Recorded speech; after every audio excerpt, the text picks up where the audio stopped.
Thank you to our event sponsors, Scotiabank and Barrick. Your generosity continues to sustain what we do. We're very, very appreciative.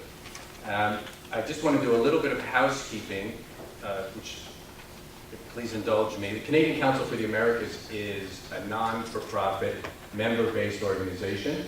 We receive no money, nor have we solicited money from the government. And so it's all supported by our major sponsors whose names appear on the program, and hopefully more of you who are attending today. This is a very, as John said, this is a very timely event for a lot of reasons that John just mentioned, and another one which we will get to in a minute.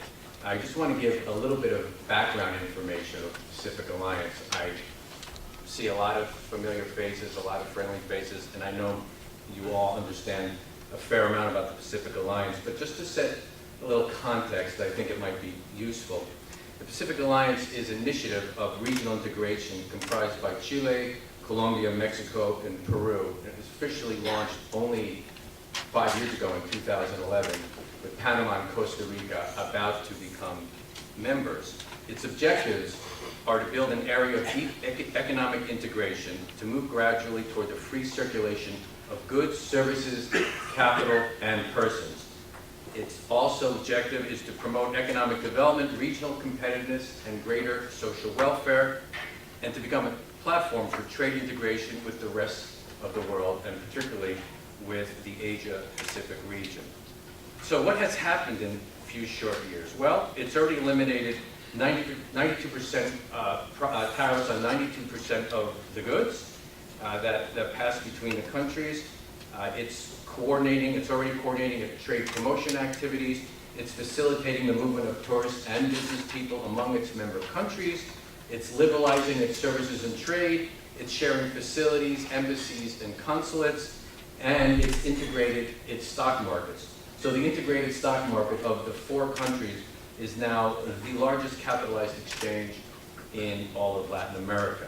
So you can see that the alliance is much larger in scope than what would have been considered a normal free trade agreement a short while ago. Its aim really is, as I mentioned, economic integration for the free circulation of goods, services, capital, and people. Now, what's interesting about the Pacific Alliance and what makes it timely in another way, in addition to what John had mentioned, is this is being viewed throughout the hemisphere as a very pragmatic way of deepening economic ties.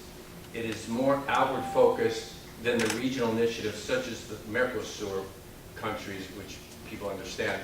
It is, and to borrow a very current phrase right now, which is apt, it's really not about building walls, it's about building bridges. And so it's about bringing people into its scope, not constructing walls and common tariff barriers to keep people out. So let me give a few numbers. Numbers always can illustrate some interesting aspects. The Pacific Alliance is the 8th economic power and the 8th largest export force worldwide. Latin America and the Caribbean, the Pacific Alliance countries represent 38% of GDP, 50% of total trade, and they attract 45% of the foreign direct investment to the entire region. And the 4 countries combined have a population of 216 million people. Canada has an important stake in this and an important presence. The overall Canadian foreign investment in Latin America, of total Canadian foreign investment, is 7.3%. And in the Pacific Alliance alone, that's 5.3%. Now, that's a very interesting statistic because when you take out the United States and Europe, it's the 3rd largest destination for Canadian investment in the world. And if you want to have a little bit of, by comparison, in Asia and Oceania, not including Australia, it's 5.2%, so it's less. The Canadian investment in China as a percentage of total investment is 0.8%, and India 0.1%. So Latin America has been and will continue to be a very critical aspect of destination for Canadian investment as well as trade in merchandise and goods and services. The extractive sector represents a particularly important sector for Canadian companies in the Pacific Alliance countries with $52.2 billion Canadian money invested, which equals 30% of all the Canadian mining assets abroad. Now, let's get to what we're talking about today. The Pacific Alliance has 49 observer and non-member countries. The United States, Australia, China, a number of countries throughout Central and South America, Europe, Israel, Japan, Turkey, and many others. Canada is an observer country. Actually, Canada became the first non-Latin American observer to the Alliance in 2012. So these seeds have been planted from early on by Canada. But what's more interesting is Canada is becoming something more than an observer country. And last week, Minister Freeland signed a declaration for partnership that puts Canada in another category.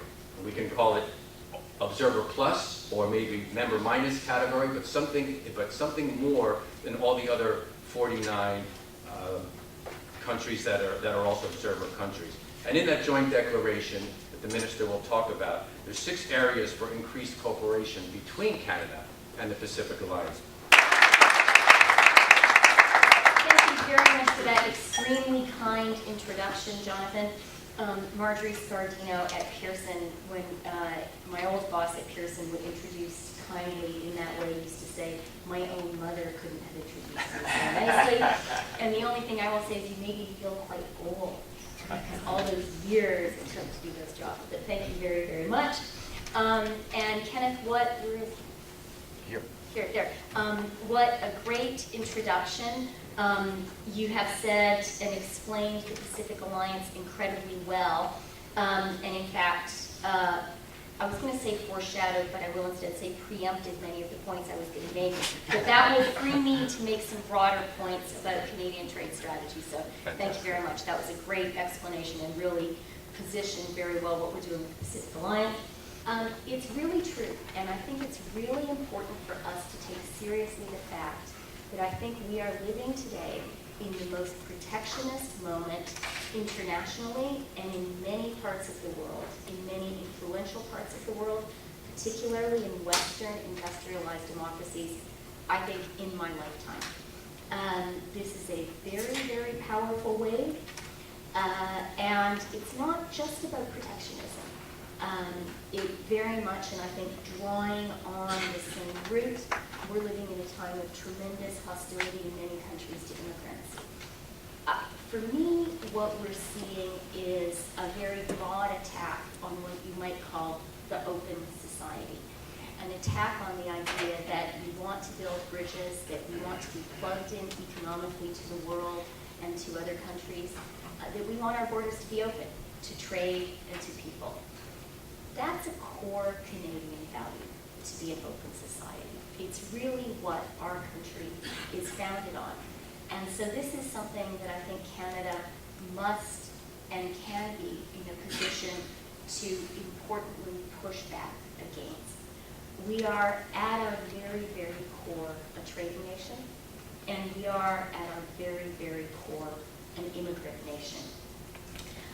But I think that notwithstanding the strength of these values in Canada, notwithstanding the fact that so far we seem to be largely immune to these really angry waves of nativist populism, I think it's really important for us as Canadians to take them seriously, to understand that what is happening in the world is real and it's powerful, and that we as Canadians are not magically immune. I was really glad to hear Ken emphasizing and talking about the Pacific Alliance and our paths for working together, CSR. It can't be an afterthought. It has to be at the center of what we do, and I know Canadian companies are real leaders in that space, especially, Ken talked about the extractive sector in the Americas, especially there. But we really have to put Indigenous people, women, the environment, labor, that has to be not something that we just put in our PR, in our press releases, or in our corporate reports. I used to be a journalist. We can kind of tell when it's just an add-on. It has to be at the center of our business strategies. And for us as a government, it has to be at the center of how we do trade. And it is possible to do that. Something that I'm very excited about is the changes that we've made, our government, to the investment chapter of CETA, our trade agreement with the European Union. These changes have been politically important. Prior to our making of these changes, support for CETA in the center left in Europe, which is essential to have CETA ratification in the European Parliament, and support for CETA in countries like Germany and France was uncertain. Now that we've made those changes, the progressive leadership, progressive politicians of those countries are squarely behind it. And what those changes have done is bringing the investment chapter back to its core initial idea. The reason we have investment chapters in trade agreements is because of legitimate concerns, and Jonathan pointed out that he and I first met in Russia, so let me assure you I am familiar in practice with legitimate concerns that foreign investors can have about being discriminated against because they are foreign. Okay, that is a real thing, and I have seen it and smelled it very much up close. So that element of non-discrimination, that's why we have investment chapters. But it is not to constrain the right of governments to regulate. And our investment agreement with the EU really underscores, underlines, and guarantees the state's right to regulate more strongly than in any previous investment chapter. That's important. That's a hugely important step in reassuring civil society that trade really is for everyone. Must work to secure the open society, to fight for open trade, to fight this wave of protectionism. And that is to be looking for allies around the world and really to be a leading voice in this effort. We are doing that, and some of the changes that we've made with CETA, because there's such concrete evidence of the direction we're going, are really bringing people on side. So specifically with our Pacific Alliance partners, we have initiated, very much at their request, discussions around these ideas with both Chile and Mexico. They're very interested in working with us on articulating this kind of agenda because they very much share our concerns about rising protectionism, both potentially at home and internationally. So that brings me to our broader relationship, the broader importance of the Pacific Alliance. When I was in Mexico City last week signing this strategic partnership agreement, and Ken is really right to underscore, this is a big deal for Canada. There are 4 Pacific Alliance countries. We are the first country in the world that they chose to be their strategic partner. This is a formal agreement. The foreign and trade ministers of all the countries were present there for the signing. And they are such important and valuable allies for us for a few reasons. First of all, exactly as Ken described, these are 4 countries that have come together because in the very difficult political world of Latin America, each of those countries has made the decision, and these are decisions now that have endured changes of government, as I believe, Peter, does Canada's commitment to the open society endure changes of government. They have chosen the open society and the open economy. They believe more trade, more open borders amongst themselves and with the world will make their people more prosperous.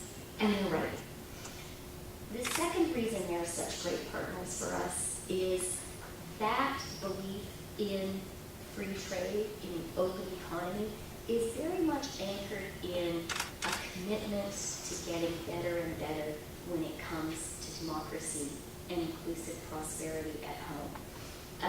They have different and difficult starting points, but these are countries that are really working hard to move in that direction. And the final thing is, they are as worried, maybe more worried than we are about this powerful wave of protectionism around the world. When they hear people talking about building walls, that concerns them deeply and rightly. And they are relieved, grateful, and welcoming of a Canada which is reaching across the North American continent to extend a hand in friendship and to say, we are your allies in this effort. It's hard for me to convey how warm the welcome of Canada was in Mexico City and how much these countries are looking for our friendship, our support, even our leadership on this issue. So that's why, as a government, we've been devoting time, efforts to this region. It's why I was in Mexico City, I can't believe just last Wednesday, but I guess I was. Pierre will be familiar with the waking up in a hotel room and not knowing what city you are, vertigo. It's why last month I was in Peru. It's why our government has focused so much on the Mexican relationship, and we're absolutely delighted that we will have a state visit from the Mexican president at the end of this month, and that we will host a NOW summit. It's why Geraldo Munoz, the Chilean foreign and trade minister, happens to be an old friend of mine, he's a fellow former writer and sort of progressive intellectual, told me how much he is looking forward to your participation and Canada's participation at the Pacific Alliance Summit at the end of this month. He did warn me. He said it's happening in an extremely beautiful place, but it's very far to the south, and this is their winter, so he said it could be quite cold. So pack your fleeces, everyone who's going.